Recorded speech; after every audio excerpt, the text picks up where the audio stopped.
तो देखो हमारे फौजी भाइयों को नमन।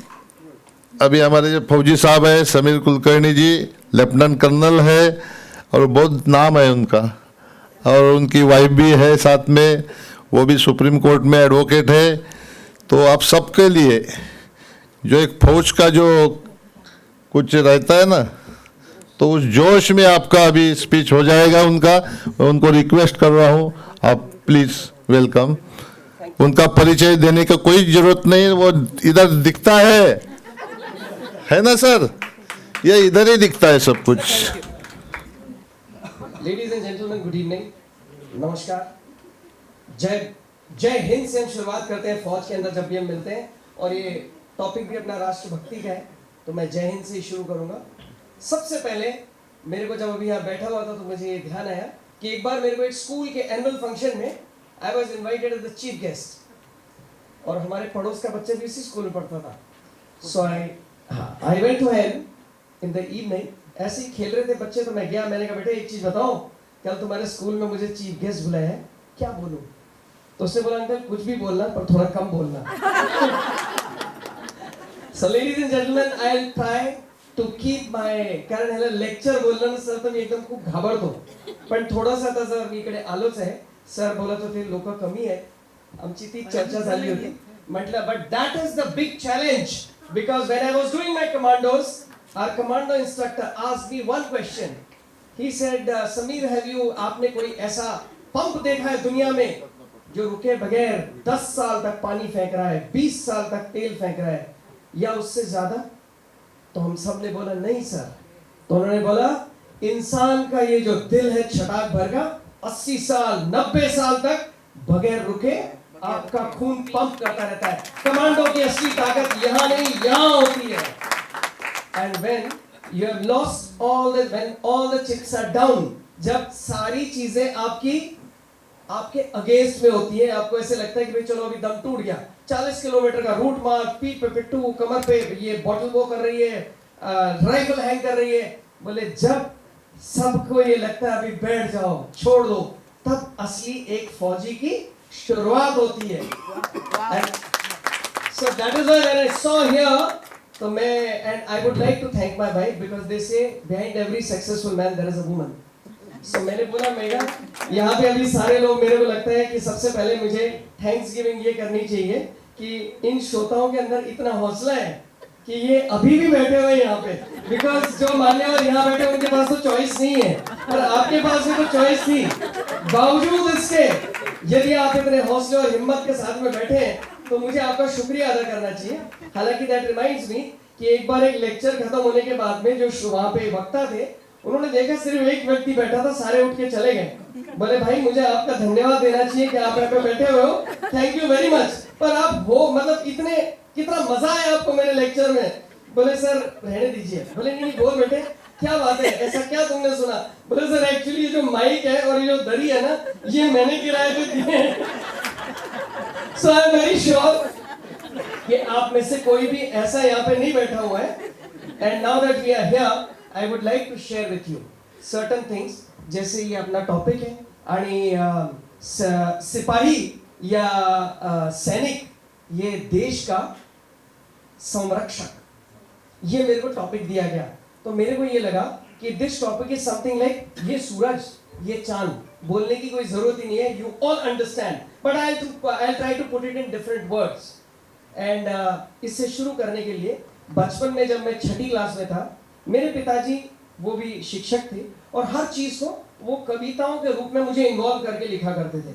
तो कुछ पंक्तियां मुझे याद आई, वहां से मैं शुरू करूंगा कि सैनिक हा संरक्षक कसा देशाचा, and a message from a soldier और अ मैसेज फ्रॉम अ राष्ट्रभक्त to the adversaries.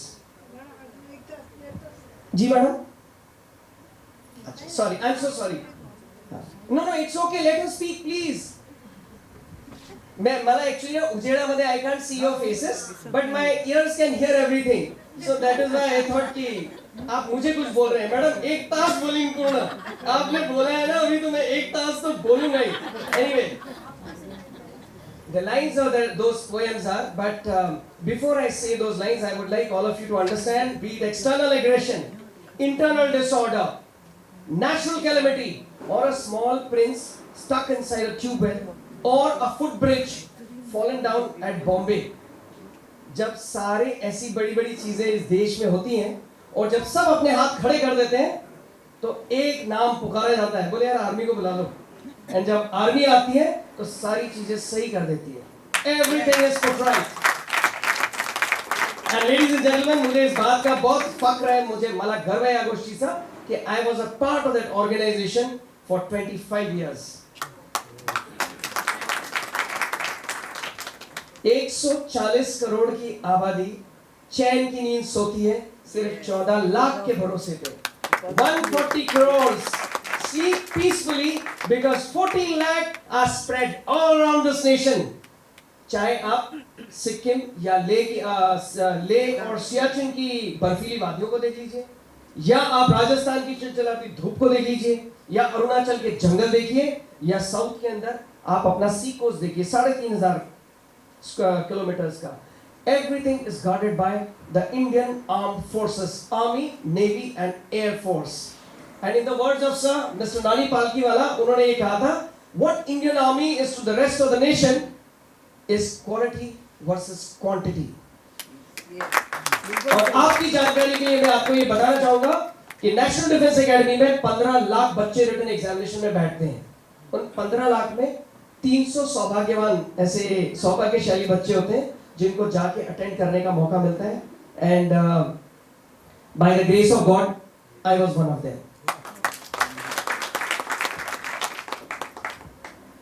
Yes, coming back to that poem. युद्ध से इतनी घृणा हमको, युद्ध से इतनी घृणा हमको, अमन से प्यार जितना. युद्ध से इतनी घृणा हमको, अमन से प्यार जितना. हम सृजन की बांसुरी की तान को पहचानते हैं, किंतु इतना सजग होकर सुन लेना जमाने, हम किसी अन्याय के आगे न झुकना जानते हैं. अरे तुम समझते हो कलारण की तुम ही बस जानते हो.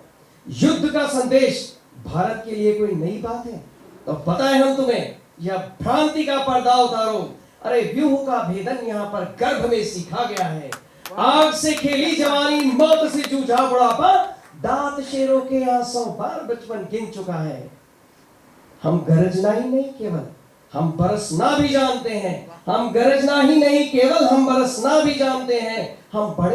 हम बड़े तो चीन की दीवार को, हम बड़े तो चीन की दीवार और पाक के बुर्जों पे 100 तिरंगे तान देंगे. हम बड़े तो शांति सागर तली तक तान देंगे. These were the lines which I remember in 6th standard when 71 Indo-Bangladesh war was going on. My father and I, we wrote these lines. And आज जब मैं यहाँ पे आया तो मैंने सोचा कि आज इतने धैर्यवान श्रोता यहाँ पे बैठे हुए हैं तो मेरे को ये कविताएं अपने मन में से जरूर निकाल के आपको बतानी चाहिए. नाउ कमिंग डाउन टू, मैंने ही सर को बोला कि सर मेरा इंट्रोडक्शन नहीं दीजिएगा क्योंकि इतने बड़े बड़े लोग यहाँ पे मौजूद हैं.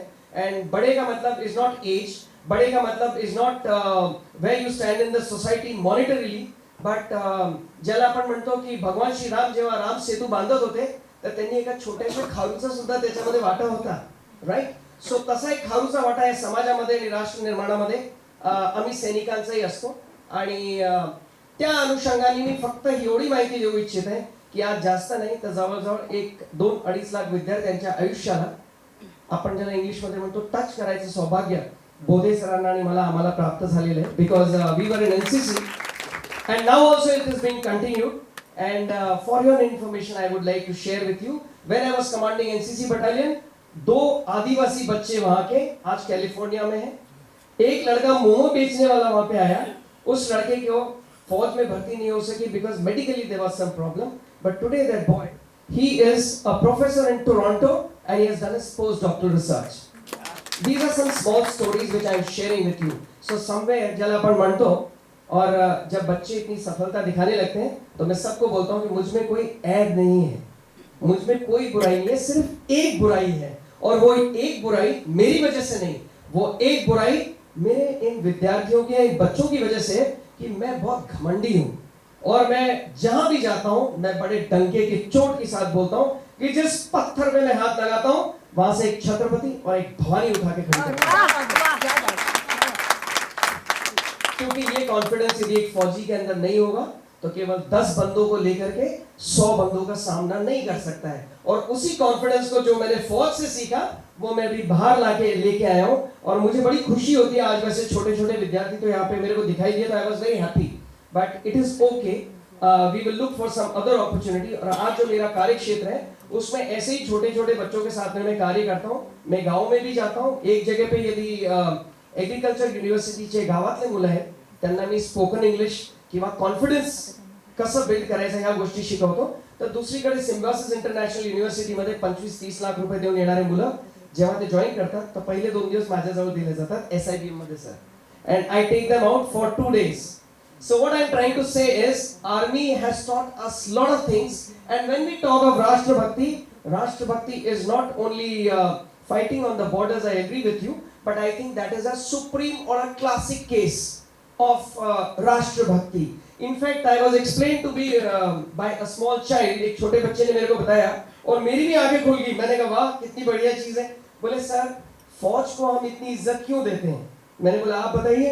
बोले सर क्योंकि ऐसा कोई पेशा नहीं है जिसमें आप जब ज्वाइन करते हैं लोग पूछते हैं CTC कितना होगा, लोग पूछते हैं मुझे रिटर्न में क्या मिलेगा, पेंशन मिलेगी या नहीं मिलेगी, आजकल शायद वो भी नहीं है। बट द थिंग इज कि आपको यदि फौज में जाना है तो एक जुनून होना चाहिए, एक दीवानापन होना चाहिए, ज्यादा आपण म्हणतो की छत्रपतीच्या या भूमीवर पैदा झालेले एटलीस्ट वी शुड अंडरस्टँड की राष्ट्रभक्ती काय असते, देशप्रेम काय असतो, मातृऋण पितृऋण आणि राष्ट्रऋण जे आपण बोलतो, मातृऋण आणि पितृऋण तो चलो ठीक आहे, बट राष्ट्रऋण हे सगळ्यात मोठं ऋण जे आपल्याला फेडायचं असतो त्याची ही जी एक अनुभूती मनामध्ये वो एक सैनिक को ही मिल सकती है। बिकॉज जब हम ज्वाइन करते हैं कोई ऐसा पेशा नहीं है जहां पे आपको ये पता होता है कि ये मैं यदि डॉक्टर बन रहा हूं तो मेरे मेडिकल के प्रोफेशन में काम करते हुए मुझे अपनी जान भी देनी पड़े तो मैं दे दूंगा, अपनी किडनी काल के दे दूंगा या something like that. Nobody knows that. I am not trying to compare any profession, I am just trying to give an example, and this example was given by a small child. एक बच्चे ने दिया था। बोले sir लेकिन आपके पेशे में जो भी फौजी भर्ती होता है उसको ये पता होता है कि यदि जरूरत पड़े तो अपने प्राणों की आहुति भी आपको देनी पड़ेगी और आप उसमें पीछे नहीं हटोगे। That means you are signing a blank cheque, ये जान तेरे नाम। That is why we respect you sir, and I think that was probably the best explanation and a very big compliment. Not only that, I would like to mention here man कि जैसे छोटे बच्चों के साथ भी अपन जब जाके कोई काम करते हैं उधर, now that I am speaking here on this podium and the audience also reminds me of that, मैं चौराहे के ऊपर रिक्शे वालों के बच्चों को भी इकट्ठा करके प्रोग्राम करता हूँ, because I personally feel, जैसे मैंने बोला, जिस पत्थर पे हाथ लगा छत्रपति तो खड़ा होना चाहिए। एक फौजी लीडर के अंदर ये क्वालिटी जरूर होनी चाहिए। एक दिन मैं भी सिपाही बनूंगा। So I always take it as a compliment. It doesn't make a difference whether audience is more or audience is less. But as we were going ahead, मैंने सर को प्रॉमिस किया था ज्यादा नहीं बोलूंगा, और यदि ज्यादा नहीं बोलूंगा तो मैंने इतना बोला है। तो मैडम 1 घंटे के लिए आपने मेरे को बोला था, मैं आपको 24 घंटे के लिए बोल के बता सकता हूँ, क्योंकि thank you very much. I can see कि मैडम एक ऐसे मतलब मेरे दर्शक हैं या श्रोता जिसे अपन बोल सकते हैं कि उन्होंने हाथ ऊपर करके ताली बजाई है। Ma'am thank you very much. Once I come down I am going to meet you. Thank you. So ladies and gentleman, I will not speak much about it, क्योंकि आप सभी को पता है, फौजियों के बारे में पता है, सोल्जर्स के बारे में पता है। मैंने कुछ अपने बारे में आपको बताना चाहा कि शायद आपके माध्यम से यदि ऐसे भी आपको कोई लगता है कि कोई बच्चे हैं जिनमें जुनून है, जिनको फौज में ज्वाइन करना है, तो बोधे सर इज देयर, वो भी इस कार्य के अंदर काफी अग्रणी है। And I also help children. For your information, Covid period के अंदर मेरे 36 बच्चे वेरियस ऑफिसर्स ट्रेनिंग एकेडमीज के अंदर they have gone as officers, and let me tell you, I don't charge anything for that. So it is not on the commercial this thing, but it is as a Rashtrarun that we are doing, and we are very thankful to you all, and we are thankful to those parents जिन्होंने, जैसे मैंने बोला, कि अपने बच्चों को उन माओं ने बड़े दिल के साथ में आगे भेजा कि बेटे आप जाओ और एक चेक इस देश को दे दो, ये जान तेरे नाम। And today actually students are not there, but all my programs, sir, I conclude with one small poem जो शायद जिन्होंने लिखी है उन्होंने भी इतनी बार नहीं बोली होगी, और उनके सुपुत्र जिनका नाम आप सभी जानते हैं, एक बहुत बड़े सुपरस्टार है, शायद उन्होंने भी इतनी बार नहीं बोली होगी, पर मैं हमेशा अपने हर वर्कशॉप को उसके साथ में समाप्त करता हूँ, because I believe that every soldier has to have that spirit. The poem you may have heard, it goes like this: नन्ही चींटी जब दाना लेकर चलती है, चढ़ती दीवारों पर 100 बार फिसलती है, मन का विश्वास लोगों में साहस भरता है, चढ़कर गिरना गिरकर चढ़ना उसको ना खाता है, मेहनत उसकी बेकार हर बार नहीं होती, कोशिश करने वालों की कभी हार नहीं होती। पोएम बड़ी है पर मैं यही समाप्त करूंगा बिकॉज आई थिंक जो आगे सुनने वाले लोग तो नहीं है बट ये एक सोल्जर के जीवन का सार है and that is why I thought I should share with you that ये सार जो भी इंडिविजुअल अपने दिल में लेके चलता है वो इस देश का राष्ट्रभक्त है और वो इस देश की सच्ची सेवा करता है। जय हिंद, जय महाराष्ट्र। Thank you. आपत्ती व्यवस्थापनचे कार्यकर्ते मकरंद पाटील, चोंडे सर, जरा वरती या. मामा, कर्नाळा चॅरिटेबल ट्रस्टचा एक वेगळा उपक्रम आता चालू झालेला आहे.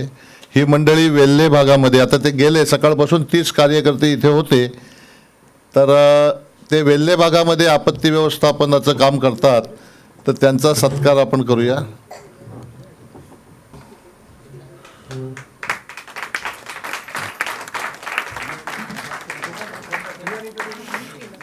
असू दे. भोरपासून माझं हे कार्य सुरू झालं, झाडाखाली बसून मी मुलांना शिकवायचं. I forgot to mention special thanks to Nandini because of you and her. बोलो भारत माता की जय।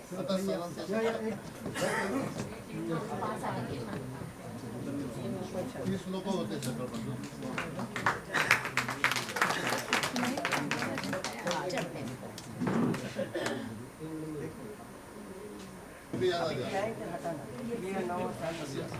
आणि एक फोटो चला, एक फोटो एकत्रित फोटो